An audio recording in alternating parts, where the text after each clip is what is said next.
Ya, assalamualaikum warahmatullahi wabarakatuh. Selamat pagi teman-teman. Di sini saya Riris Furantinur dari kelas Tadris Ilmu Pengetahuan Sosial.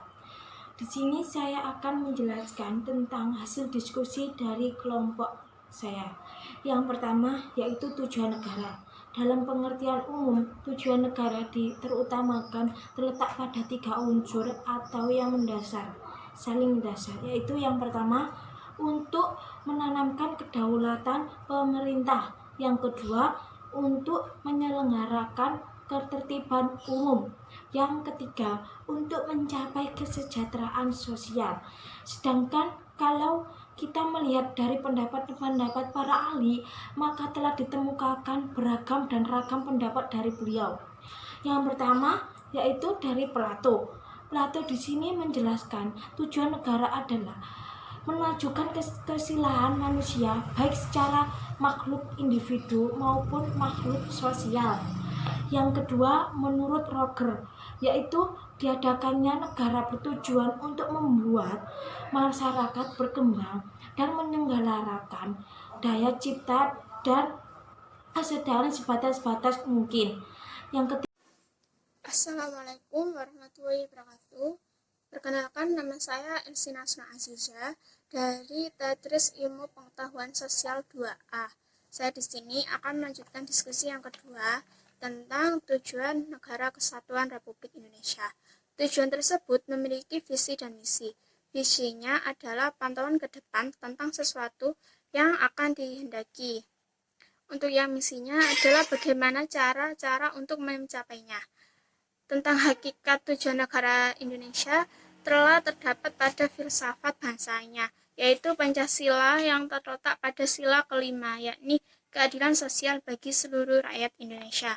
Untuk visi mencapai negara Indonesia yang adil dan makmur telah ditetapkan oleh pendiri bangsa pada pembukaan Undang-Undang Dasar 1945 yang terdapat pada alinea keempat, yakni tentang melindungi segenap bangsa Indonesia, memajukan kesejahteraan umum, mencerdaskan kehidupan bangsa, dan ikut melaksanakan ketertiban dunia berdasarkan kemerdekaan, perdamaian abadi, dan keadilan sosial.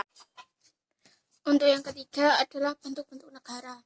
Bentuk-bentuk negara dibagi menjadi dua, yaitu bentuk negara berdasarkan konsepsi dan bentuk negara berdasarkan subjek pemegang kekuasaan. Bentuk negara berdasarkan konsepsi itu ada negara kesatuan dan negara serikat. Untuk negara kesatuan itu negara yang berdaulat, yang satu pemerintahan pusat. Untuk negara yang serikat itu merupakan gabungan dari negara-negara bagian. Sedangkan bentuk negara berdasarkan subjek pemegang kekuasaan adalah ada negara republik, negara monarki, dan negara oligarki, dan negara demokrasi. Negara republik itu bentuk pemerintahan yang kepalanya adalah presiden. Untuk yang monarki itu identik dengan kerajaan-kerajaan. Sedangkan oligarki itu pemerintahan yang dilakukan oleh segolongan manusia yang menganggap dirinya tercakup dan berhak untuk melakukan kekuasaan di atas rakyat.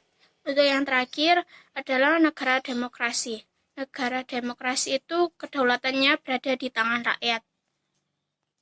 Ya, Assalamualaikum warahmatullahi wabarakatuh. Pada kesempatan kali ini saya akan menjelaskan sedikit tentang bentuk negara Indonesia. Namun sebelumnya perkenalkan, nama saya Mbasori dari kelas Tadris IPS 2A. Bentuk negara Indonesia, ada dua tokoh yang berpendapat di sini. Yang pertama adalah Supomo. Supomo berpandangan bahwa Indonesia tidak cocok dengan paham liberal yang individualistis, paham komunis yang didasarkan atas kelas-kelas sosial. Tetapi Indonesia paling cocok dengan paham integralistik atau persatuan, karena memandang hubungan pemimpin dan rakyatnya dalam satu kesatuan. Tidak ada gap antara pemimpin dan rakyatnya. Yang kedua ada Muhammad Yamin yang berpandangan bahwa Indonesia harus bisa move on dari masa lalu yang mengutamakan primordialisme serta feudalisme supaya bisa menjadi sebuah negara yang baru yang lebih modern, sebuah negara kesatuan yang berbentuk republik.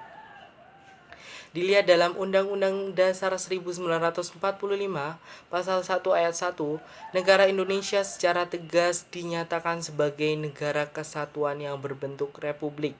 NKRI terbagi dalam beberapa provinsi dengan menggunakan prinsip desentralisasi yang luas, nyata, dan bertanggung jawab.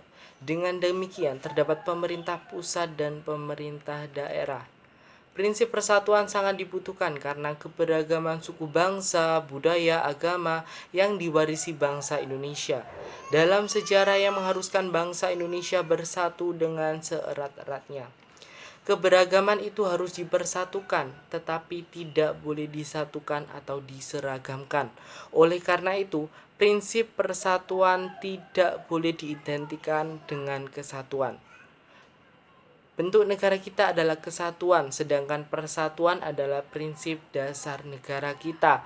Nah, dari sini dapat disimpulkan bahwa negara Indonesia berbentuk negara kesatuan yang menggunakan sistem desentralisasi atau lebih dikenal dengan otonomi daerah, tercantum dalam pasal 18 ayat 1 amandemen kedua Undang-Undang Dasar 1945.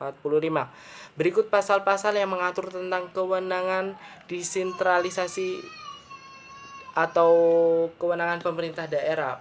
Yang pertama ada pasal 3 ayat 1 Undang-Undang Dasar nomor 32 tahun 2004. Yang kedua ada pasal 14 ayat 1 Undang-Undang Dasar nomor 34 tahun 2004.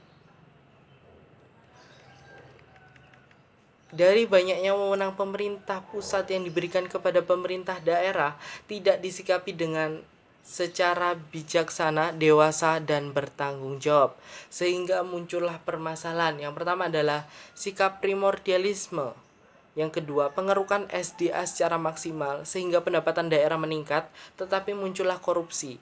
Selain itu dapat mengancam kelestarian alam serta generasi berikutnya.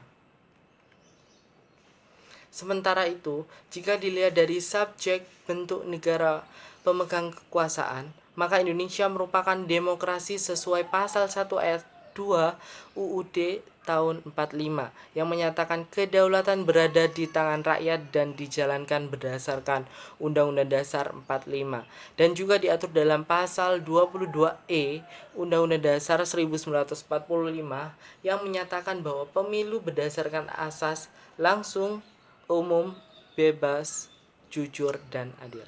Terima kasih. Ya teman-teman, sekian dari penjelasan dari kelompok kami. Apabila ada kekurangan atau kesalahan, saya sebesar-besarnya mohon maaf. Wabillahi taufik wal hidayah. Wassalamualaikum warahmatullahi wabarakatuh.